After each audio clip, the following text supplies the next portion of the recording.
y'all? Welcome to the Dynasty podcast, episode 5. I'm Ryan, and I'm joined by my partners, JJ Winter and Michael Kloss. And I actually just started the new startup draft today. Had the fifth overall pick. I got Alvin Kamara. Very happy with it. I don't pick till 2.12. It's a 16-team league, so this shall be interesting. But yeah, it's off to a great start, and I think I'm going to win. I like the feeling early. And as Ryan mentioned, that's right. We are Ryder Dynasty. This is episode 5, if you can believe it already. I feel like we've been doing this for a while, JJ, don't you think? Absolutely. Absolutely. And may I say, as we are recording on Saturday, may the 4th be with everyone. Oh, well, you just touched my heart right there. You know I'm a huge Star Wars fan. As Ryan and JJ mentioned, we are Ryder Dynasty. You can interact with us on Twitter at Ryder Dynasty. You can read our articles, listen to our podcast, or view our rankings at our website, which is rideordynasty.com. So we've started some startups today. We just kind of had that feeling. Ryan, it sounds like you're in a pretty darn good mood because of it then. Oh, absolutely. Oh, that and the college semester finally ended, so it's like I get the summer off, and congratulations. That's a big deal. Yeah, and thank you. One more semester to go, and I have my 4-year degree, so excited for that. JJ, you have something to celebrate as well. Absolutely. I am now officially a social studies teacher, or at least I could be. I was able to pass my certification to teach young middle school children all about history.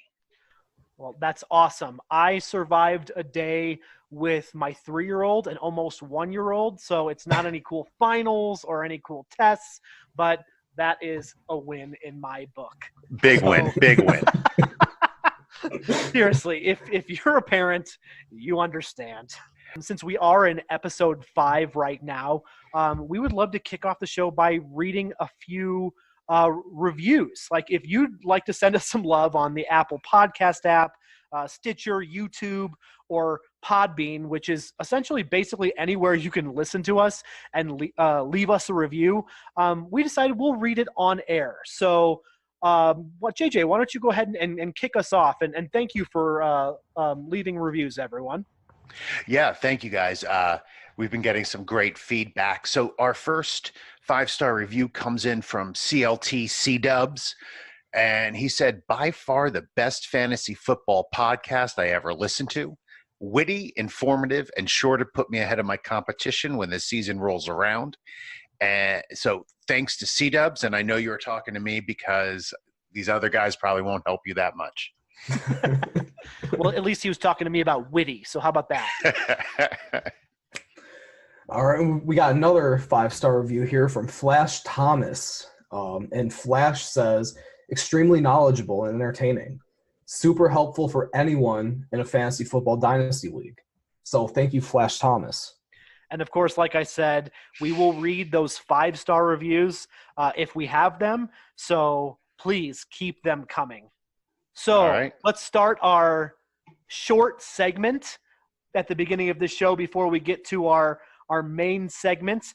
Now, I'm kind of excited for this because Ryan put this together, and we're going to call this segment Over Under. It's pretty simple. Now, Ryan, you've got a surprise for us because as much as we really can prepare for our podcast, we know the players you're going to talk about, but you've been really adamant about keeping the numbers, the over-under that we're going to guess away from us. So can you explain a little bit just kind of the rules of this little mini contest that you've got going for us? All right. So I got 10 players here, and I crunched some numbers, did a little bit of research, and I came up with a stat line for each.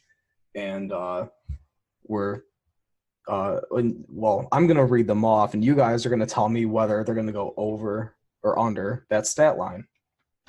Simple as that. I think I got it. I can do that.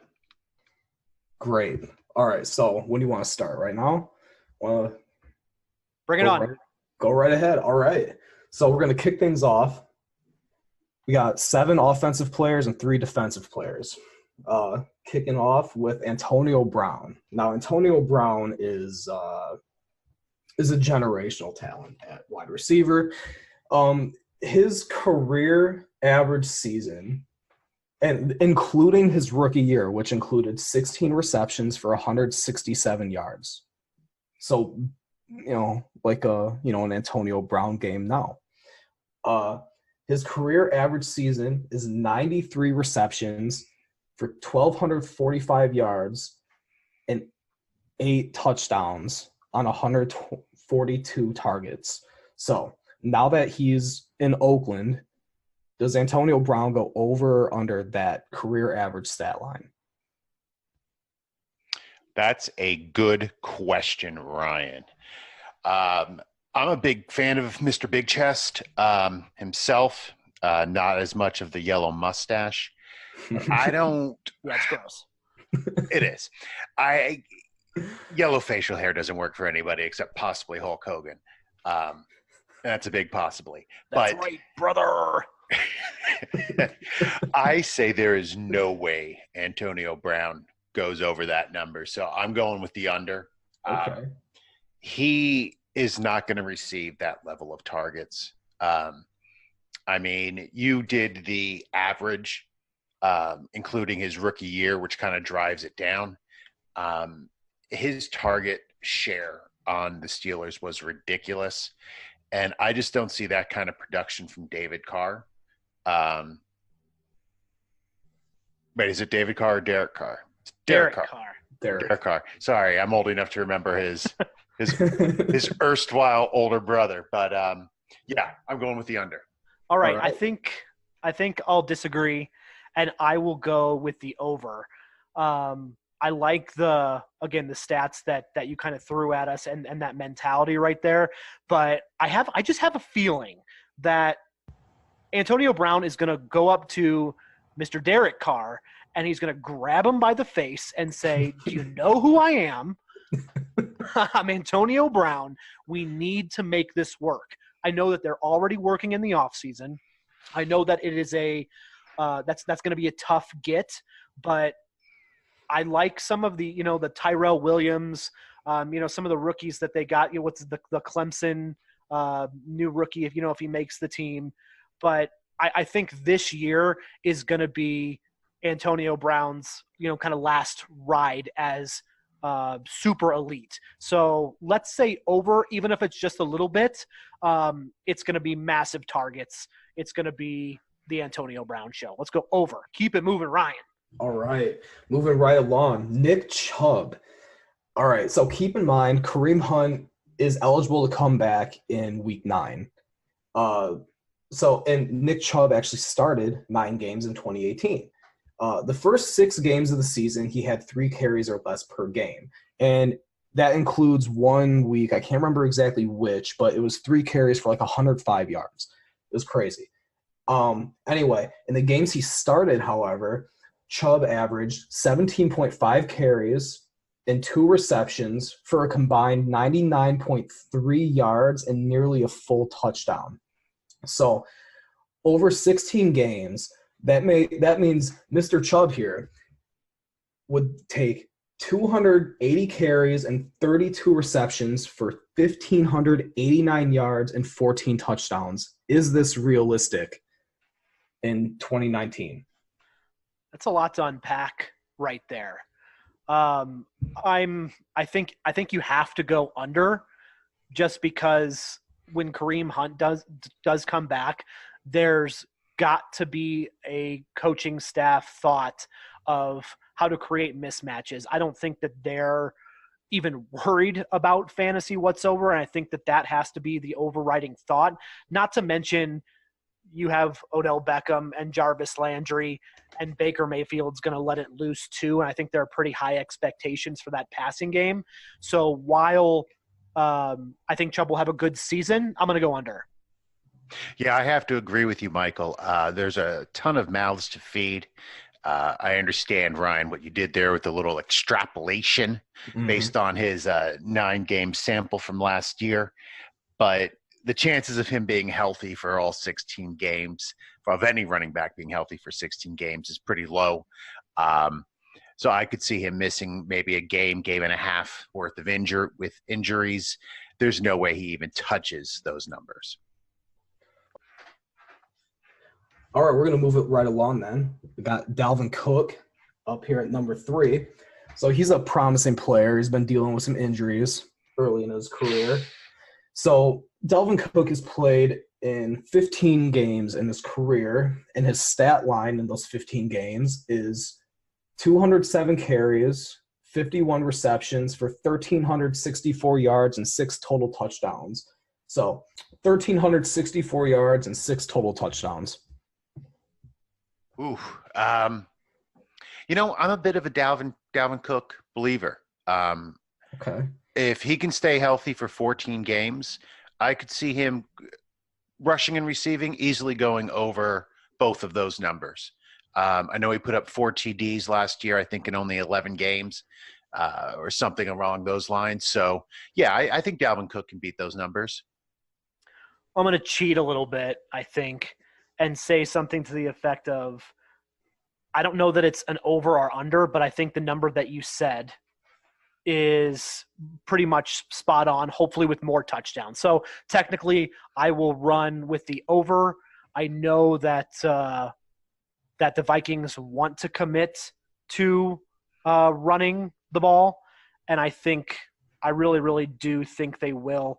When they got rid of John DeFilippo for just not using the running game really the right way, that sent a message to the new staff. So on a technicality, let's go over. All right. So we're going to move it along then to O.J. Howard, who happens to be my favorite tight end in the NFL. Alabama boy. Love my Bama guys. Roll Tide. Anyway, he played in 10 games last year, started 8. He had 34 receptions for 565 yards and 5 touchdowns. Had he stayed healthy for a full season, those numbers would have been 54 receptions for 904 yards and 8 touchdowns. Over under. So 904 yards and 8 touchdowns? Yep. I'm going to go under with I hate, and I guess hate is a horrible word. I strongly dislike Jameis Winston. I don't think that he's an NFL quarterback by any means whatsoever. I am a Chris Godwin believer, and I think more of the target share is going to go to him. I think 900 yards and somewhere in the neighborhood of 8 touchdowns, even though Jameis loves his tight ends. I think everyone in the entire world is just pumping up O.J. Howard. So I'm going to go with an emphatic under. All right. That's a pretty solid take. Quick question. At what level of infamy does a nickname have to get before you decide to not use it? Like, I don't know if I was O.J. Howard. Would I go by O.J.? I don't know. I think I might let it go, but that's just me. Anyway. I mean, his name is Otarius Jabari. That's pretty cool. Yeah, I would go with Otarius. I could definitely rock Otarius. Absolutely. I'm changing my name to Otarius tomorrow. Otarius. All right. Claus. Anyway, back to the topic. Right. I don't see any way that O.J. Howard puts up those kind of stats. I believe in Jameis Winston. I actually like him. Hopefully Bruce Arians will be able to give him a good swift kick in the butt. But I can definitely see him being a Roethlisberger type player. I think you're going to see more rushing from him. And like Michael said, Godwin's going to be stepping up. I think Mike Evans is going to see a lot of passes. I think Ronald Jones, now that I traded him, is actually going to be pretty good. And I don't know. I mean, Bruce Arians doesn't throw to the tight end. I mean, he's never had a tight end like O.J. Howard, but I don't know how O.J. is going to fit into that offense. All right. So we're gonna go number 5 now. We got Cooper Kupp. He started and played in 8 games in 2018. Of course, his season ended with a torn ACL. And I might add that it is no coincidence that once Cooper Kupp went down, the LA Rams offense took a step back. I think Kupp is that damn good. He was on pace for 80 receptions for 1,132 yards and 12 touchdowns. Over under. All right, so 1,100 yards. First, I have no issue with Cooper or Kupp. I think that's a fantastic name, although both of those are nouns. I think that Cooper Kupp, man, why did I have to go first on this one? I think he'll go over. Only because Sean McVay has to prove that he's as smart as everybody said he was after, let's be honest, completely blowing the Super Bowl. Mm-hmm. His play calling in the Super Bowl was horrendous. He reminded me of a Seattle's offense. Keep doing what the plan says, even if it's not working. So I'm going to say that Jared Goff has a little bit of a bounce back early in the year before he fizzles down the stretch. But the bounce back is going to be enough to put Kupp over those numbers. Okay. All right. I'll keep it short and simple. Cooper Kupp in 2019 is the number 1 wide receiver on the LA Rams. Ooh, okay. Now, you heard it here first, people. Now, touchdowns are hard to predict, but yardage over. I like it. All right. Moving right along, then. Got Marlon Mack, running back for the Indianapolis Colts. He's kind of an enigma, so I'm excited for this one. Yeah, I'm a huge fan of Marlon Mack. So he played in 12 games in 2018, dealt with some injuries, but the fact that the Colts did not bring in a running back shows that Mack's their man. They believe in him. They have a very solid offensive line and have potential to be one of the top offenses in the NFL this year. Last year, Marlon Mack finished with 908 rushing yards, 9 touchdowns on 195 carries, and added 103 receiving yards and a touchdown on 17 receptions. So over 16-game schedule, those numbers would be 1,348 total yards and 13 touchdowns. What do you guys think? Can Mack achieve that? I'm gonna say under on this one.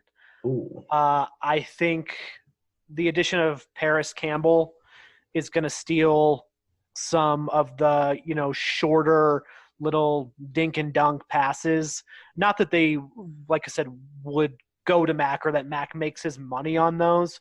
But I think the Colts, even though they're, didn't add anybody and they want to give him the ball, he'll get some groundwork.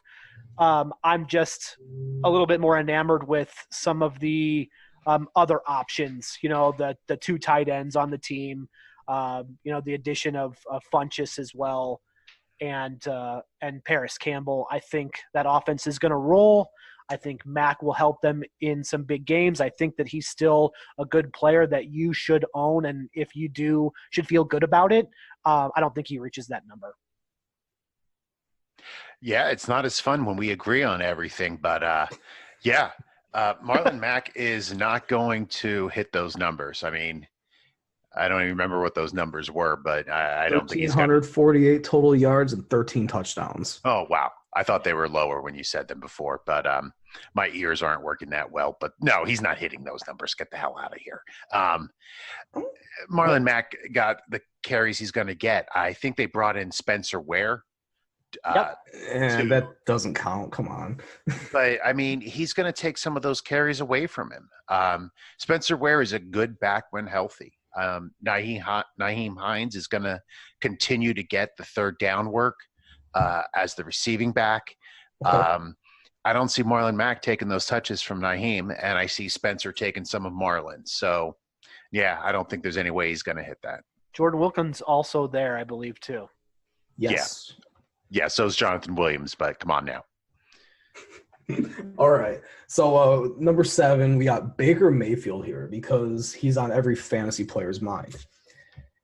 He had one of the greatest rookie seasons of all time for a quarterback in 2018. He's only 24 and looks primed to have a huge year going into the second season. All right. So there's a little bit of setup for this there. And there isn't a whole lot of precedent for the stat I'm about to throw at you guys. All right. So there have been 3 quarterbacks that have achieved this feat in a season which they were 24 years old or younger. And those are Patrick Mahomes, Dan Marino, and Matthew Stafford. And only 3 players have ever achieved this feat in their second pro season. And those are Patrick Mahomes, Dan Marino, and Kurt Warner. All right. We all know who Cleveland brought in this offseason, and it got me thinking about this. Can Baker Mayfield throw 40 touchdowns in 2019? All right. So we're gonna set the over/under at 40 touchdowns, 4,500 yards, and 12 interceptions. I'm gonna go first, JJ, and I'm hoping that you're not gonna say the same thing, but I'm going over, and I'm going over by at least 5 touchdowns. Okay? He's going to go absolutely nuts. Baker is the type of guy that does not care about anything that you have on your mind, but he's such a competitor. Yeah, at least 45. If you would have set the over-under at 45, I still would have said over. Let's go, Baker. That's hot. I like that. Okay. It's not that hot, I don't think. I think that he's that damn good, as you say. Okay. What do you got for us, JJ? Wow. Does that light your pants on fire? Yeah, it lit something on fire, but hopefully the doctor will take care of that. Baker Mayfield is not going to go over those numbers. Come on, guys, calm down. Yeah, he added a couple weapons, but nah, there's no way he's throwing for more than 40 touchdowns. He is not Patrick Mahomes. He is not Dan Marino. He is Baker Mayfield. He's going to have a great season. No doubt he's going to have a great season. But you're talking about elite level numbers, like Joe Flacco type numbers. And I mean, I know Joe Flacco, and Baker, you're no Joe Flacco. I almost feel like that's insulting. Everybody's really excited for Baker. Count me among. So I can come down to earth a little bit, but I'm excited for Baker too. So we're going to get into the defensive players now, and we're going to kick things off on the defense with Frank Clark. Now, Kansas City traded a first-round pick for a player that got his team 13 sacks last year. This, of course, was after trading away an arguably more productive player who was 2 years older in Dee Ford. Dee Ford also notched 13 sacks, but had more forced fumbles. I believe the number was 7. He had more tackles and tackles for loss than Clark. So what is Frank Clark's outlook in Kansas City? Does he go over or under 13 sacks in 2019 on his new team? Well, that's a good question. I wonder if free agency hit today, if they would still make that signing. I do too. You know, with all the domestic violence issues they're having with Tyreek, would you really want to bring in another guy like Frank Clark? That being said, he is a solid defensive player. He's a great defensive end. I think he has an opportunity to get to 13. I don't think he's going to be there. I think he's going to be in the low double digits, though. So 13 is pretty much – I'm going to take the cheap Michael Kloss way and say, like, that's right on the line of where I would go. But I'm going to have to go under. I don't think he's quite going to be able to go over that 13 number. Cheap? Cheap? So, yeah, I'm not making chicken noises. I know I'm kind of right there with you. It's that is a tough one. But remember, he's going to go after some elite talent at least twice in Joe Flacco. Let's go over just for the sake of argument there. I think he's got something to prove and probably wants to show off, that move was, definitely in the cards and definitely a good move. So I don't think it would be too hard over a season for him to even go 1 or 2 over. So I'll take the over. Cool. All right. I dig it. So Leighton Vander Esch, absolute tackling machine as a rookie. Made the Pro Bowl for the Cowboys. He played in all 16 games, but only started in 11 of them. He finished 3rd in the league in tackles with 140, and 102 of those were solo. That 140 figure was 23 less than the league leader, fellow rookie Darius Leonard of the Indianapolis Colts. So we're going to split the difference here. For Leighton Vander Esch in 2019, over under 152 tackles. Yeah, that's a ton of tackles. But I got a chance to watch. It just felt like the Cowboys were on TV a ton last year, and I mean he was just absolutely flying around the football. Depending on kind of how that defense shapes up this year, and him, hitting his sophomore year, I'm going to guess a player like that only gets better. Let's go over. Wow. Okay. So what was your number? 152? 152 tackles. Right. 152 combined tackles, right? You're saying combined tackles. Yes. Okay. That's a huge number. That is a huge number. I think he had 140 last year. Yeah, I know. And he looked a lot better than Sean Lee. Sometimes a chair looks better than Sean Lee because oh, come on. Boo. Boo. Yeah, he gets hurt a lot.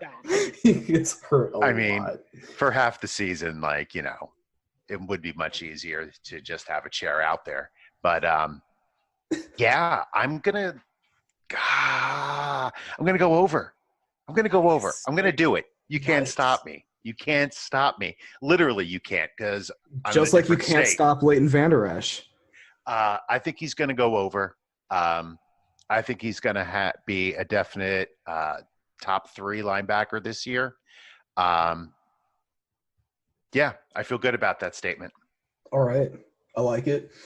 So this is our last one. I got a little twofer for you guys here. We got Eddie Jackson and Clinton Dix. All right. So 2018, the ball hawking safety for the Bears, Eddie Jackson, was named to the Pro Bowl and first team All-Pro after collecting 6 interceptions and scoring 3 defensive touchdowns. His running mate, Adrian Amos, has flown the coop to Green Bay, but Chicago brought in Jackson's former college teammate from Alabama, Clinton Dix, who is a former Packer, and he nabbed 3 interceptions of his own in 2018. However, in his entire career, he has not had a defensive touchdown.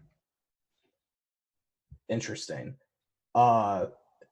The over-under for this safety tandem is 10 interceptions and 3 defensive touchdowns.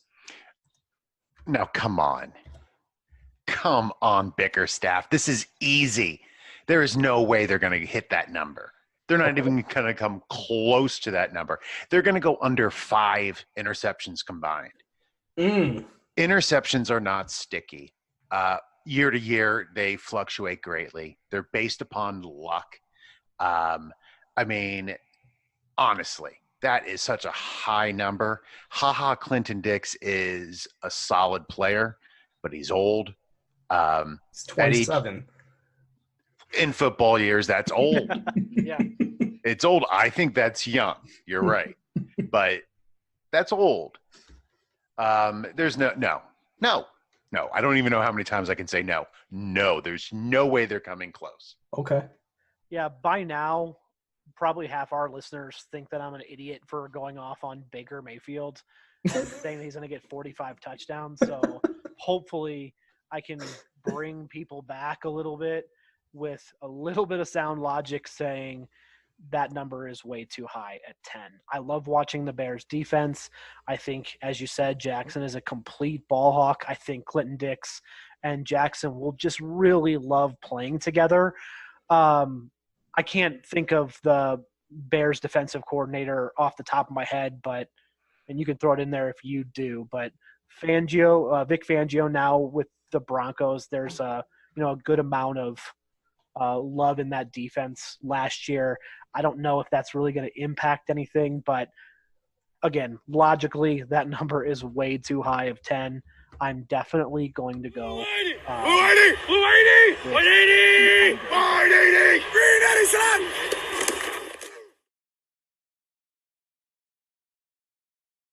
All right, Ryan, that was an awesome segment. I had a lot of fun. But now let's get to our main segment here. Our main segment is we are going to say 5 players who increased their dynasty draft stock after the NFL draft. So I think that we're just going to really quickly talk about a player. Then we'll talk as a group, the 3 of us here. And just to make sure that as our listeners understand, this is not a list of, I guess, what we would call our favorite players or our must-draft players or anything like that. It's a list of players that we perceive to have a lot more added value since the NFL draft. You know, if you looked at rankings beforehand and look at rankings afterwards, these are the ones that are headed north. And then we can tell each other if we think that that rising stock is warranted or not. So, Ryan, you got a chance to moderate kind of the over-under. Why don't you start us off with your player who you're seeing go up through the roof here? All right.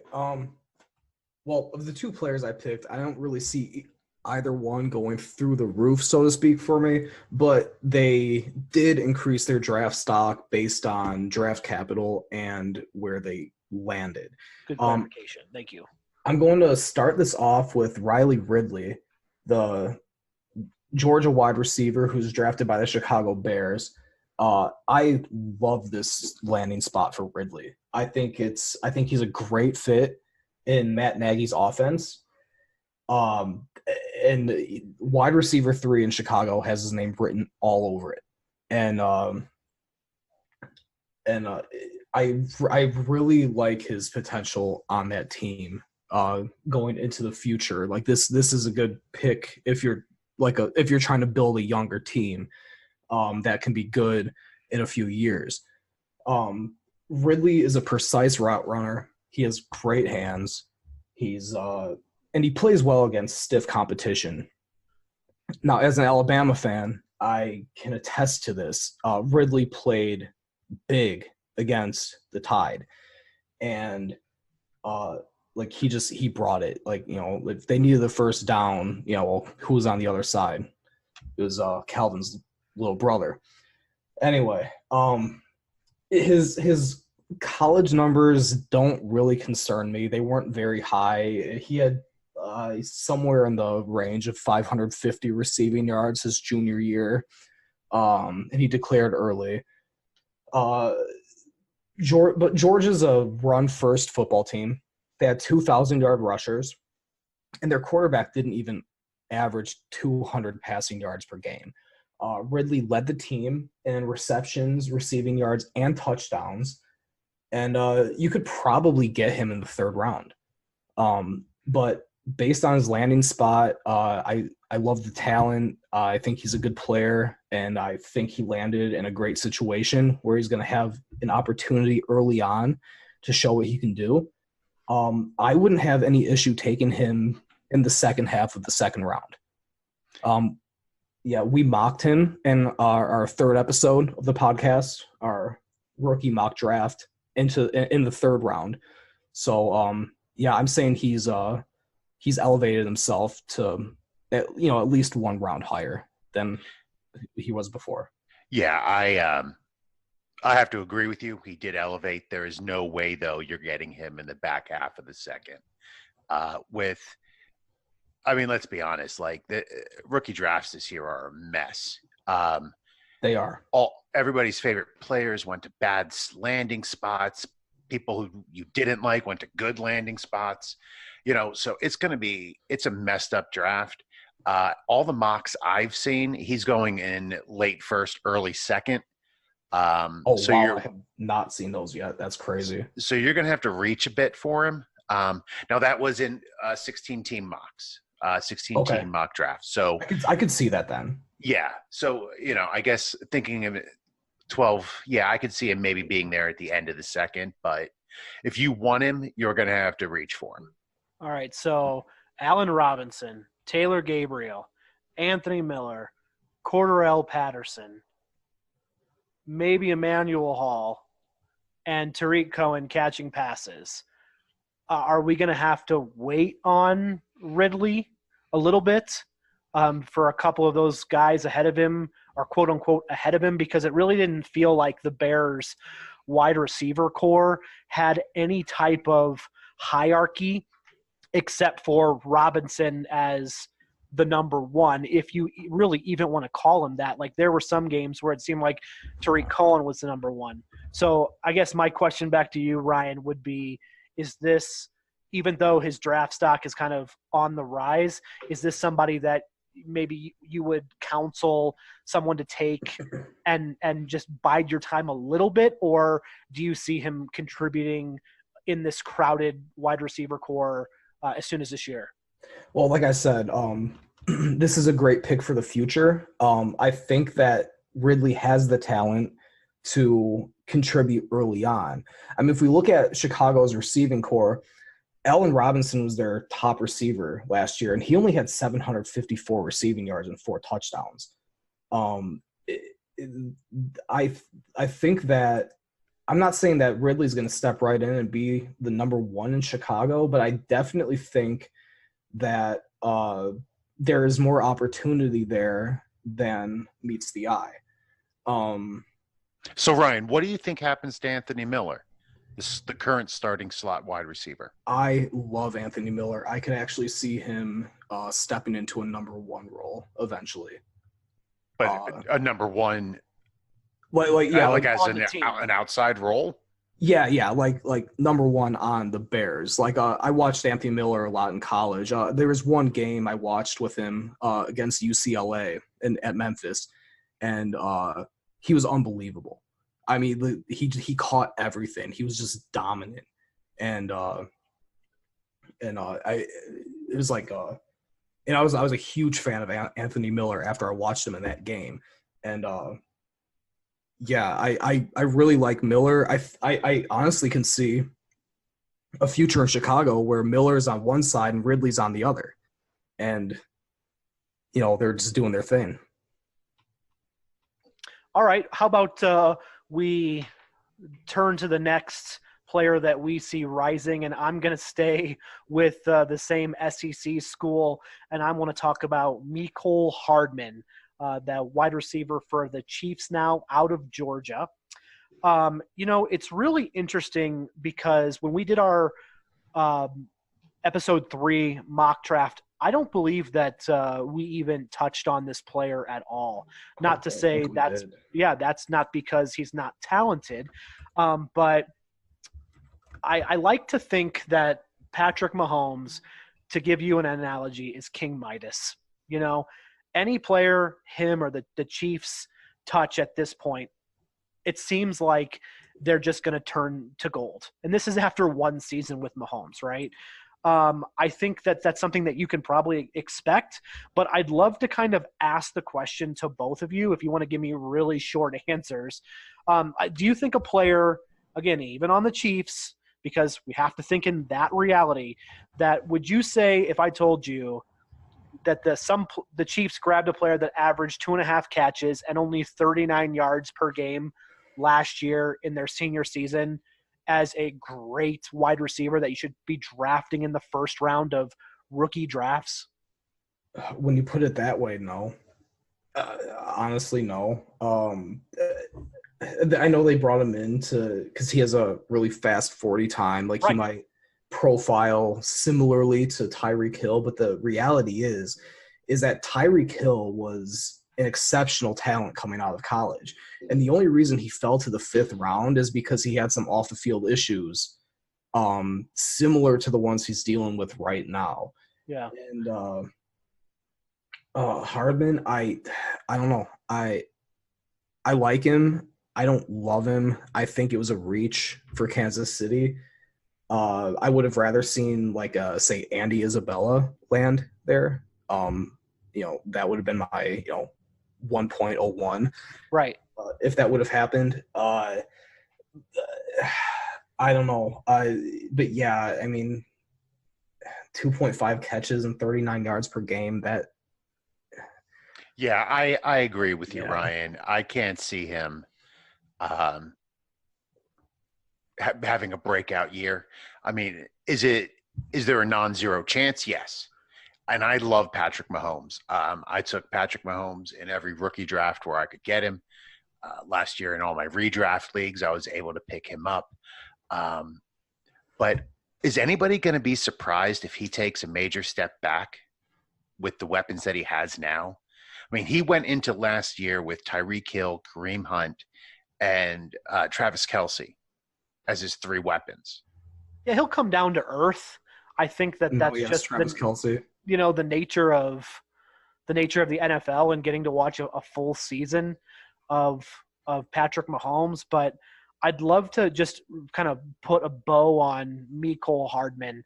I don't think by any means that you would be called crazy for taking him in the first round. I'm in a rookie draft right now, and he went to the 111 of a 12-team league, and it didn't surprise me just because I think that anytime that you get somebody that can play with Patrick Mahomes, even in the next couple of years, is such an upside play.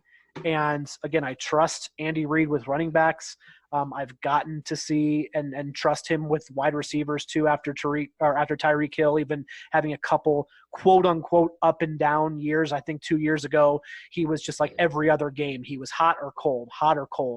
And if you're going to give him if you're going to give Hardman the type of volume that you could give Tyreek if he's not there, I can see the comparisons. I know that Hardman is not Tyreek Hill, but you're taking him because of the opportunity and blossoming talent in the NFL.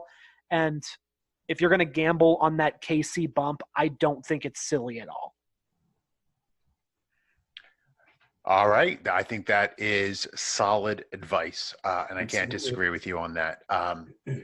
Well, for my player, I went on the defensive side, and I went to the first of they picked 2 picks in the NFL draft. Mm-hmm. And I'm going with Cleveland Farrell, the defensive end out of Clemson on the Oakland Raiders. The key thing for any IDP league is you need a guy who's going to get an opportunity. Did they pick him early? Sure. He was projected maybe around like late first round. But he is stepping into a situation where his competition for snaps, if I remember, is Arden Key, Shalik Calhoun, and they brought in Benson Mayowa. You're naming all future Hall of Famers here. I can tell. So exactly. Like, I don't see there's any way that he doesn't get close to 700 snaps this year. I don't see him really coming off the field unless he's tired. And he's a high character guy. You're not going to be worrying about suspensions with him. I believe that he will probably be the best rookie defensive end this year, including Nick Bosa. Ooh. I actually kind of agree with you, JJ. I love Cleveland Farrell. We did a mock draft back in February. Right after the Super Bowl. Yes, our post Super Bowl mock draft, and I actually had Cleveland Farrell mocked to my Detroit Lions. I would have loved to have seen Detroit take him because, as JJ said, he is a high character guy. He comes from a military family. He's been part of 2 national championship Clemson teams. I want to say he was ACC Defensive Player of the Year. This is one thing that I think a lot of like the Twitter scout community, if you will, misses on, is when NFL teams are picking players, they're not just getting a stat line. They're getting the entire person. They're looking for culture fits. They're looking for leaders. They're looking for, just they're looking for somebody that's going to fit their, what they're trying to do. And so Cleveland Farrell, he will start off as I think what am I trying to say? Year 1, I believe he actually has a very real chance to lead rookies in sacks. He will have the opportunities early on. He's a leader. He's a winner. He has that mentality. I thought it was a great pick. I really did. I was a little shocked he went that soon, but I actually loved it. I thought it was a great job by the Oakland Raiders. Yeah, I think everybody was shocked, when they saw him go that high. But again, if that's the player that you target, and that's the player that you want, it's really interesting because I don't know that I really have the expertise on the defensive side to agree or disagree, and I think you guys provided some pretty good insight. But I really am kind of enamored on the subject of, hey, if this guy is here, we're going to take him, and them following through.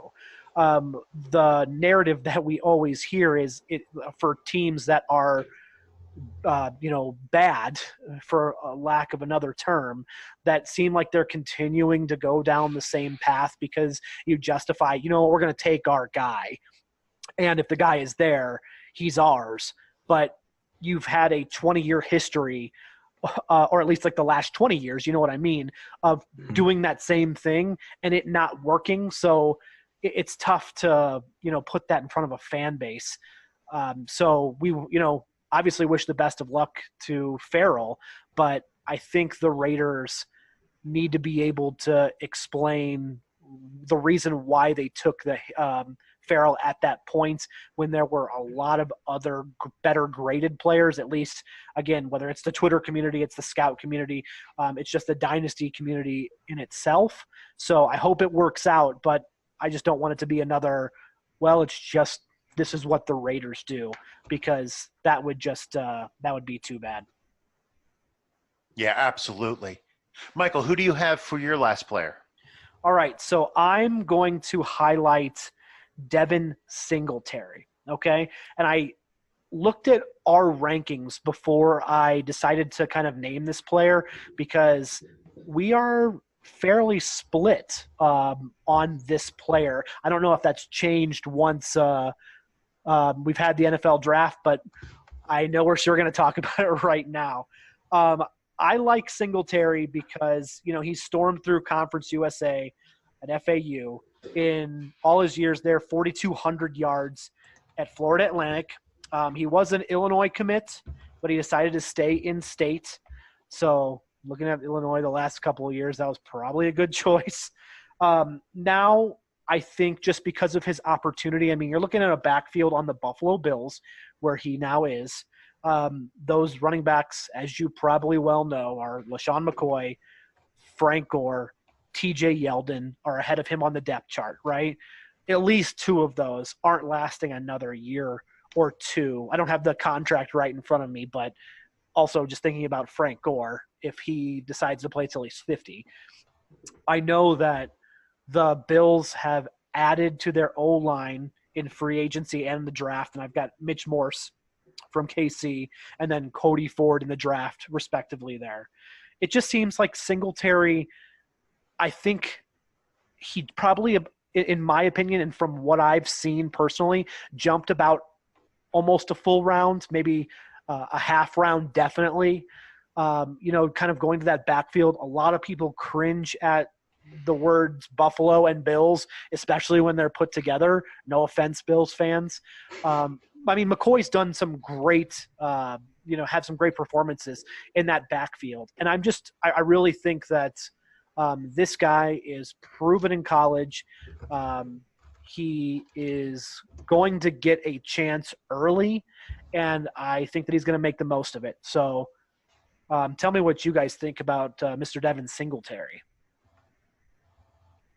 I have him right now. I was just looking at my rookie rankings. I have him at number 6 overall for running backs. So I'm, I was high on him. Then as he went through the combine process, I dropped. And, he's kind of sprung back up. I think Yeldon's going to take more of a lead role there than he is in the Buffalo backfield. But Buffalo doesn't have a lot, so I think they're going to give him a shot. And if he can prove to be more than just his measurables, I think he'll be a good player. Yeah, I'm skeptical on Devin Singletary. He's undersized. He's about this. He kind of reminds me a little bit of a less athletic Maurice Jones-Drew.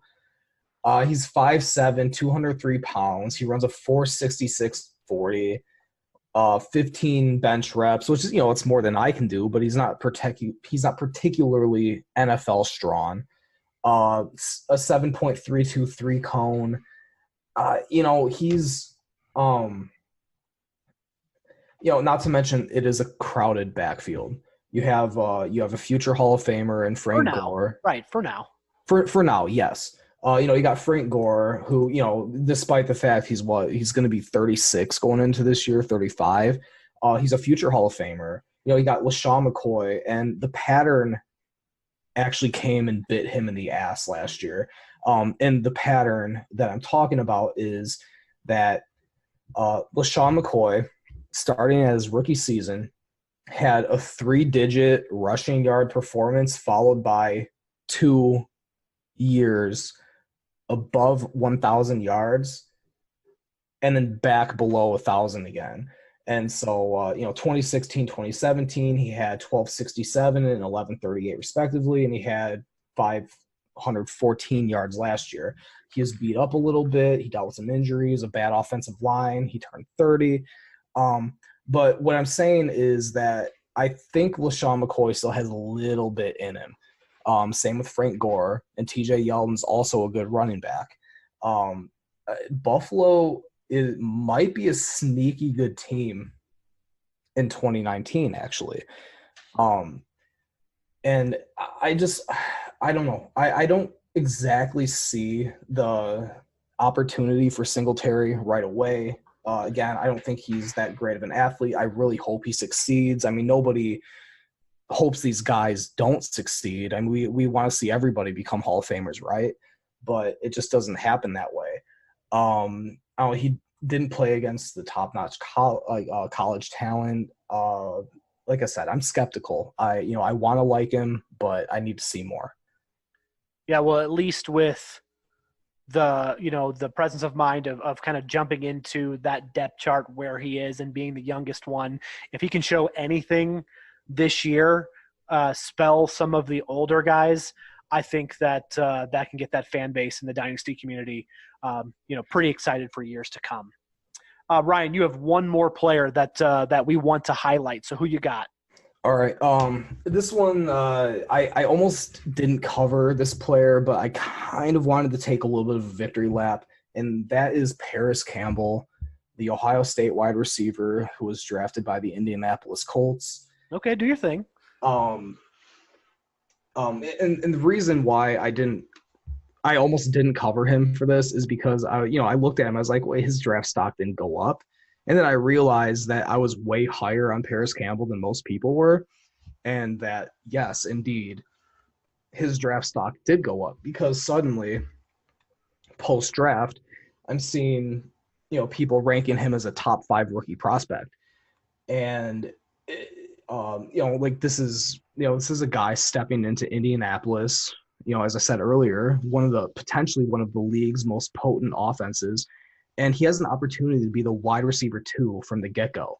Sorry, Devin Funches. I know that stings extra bad as a Michigan guy being replaced by an Ohio State player, but you get a guy like Campbell who you look at a T.Y. Hilton, who's held a number 1 receiver role in Indianapolis for as long as he has, and Paris Campbell can fill that role. And Hilton was a 3rd rounder, I want to say. So draft stock is it's just a number. And Hilton turns 30 this year. He's not going to play forever. I really am high on Paris Campbell. I think he's going to be a very good wide receiver at the NFL level.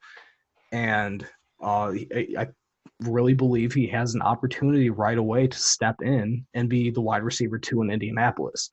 Like that wide receiver 2, that ever elusive receiver 2 that Andrew Luck just has never had throughout his career. And so are you saying you like him? Yeah, I haven't caught that drift yet. Just a little bit. No big deal or anything. But yes, Paris Campbell definitely, based on his landing spot, improved his draft stock drastically. No, absolutely. I saw on Twitter, and I can't remember for obviously who tweeted, but it was a great tweet.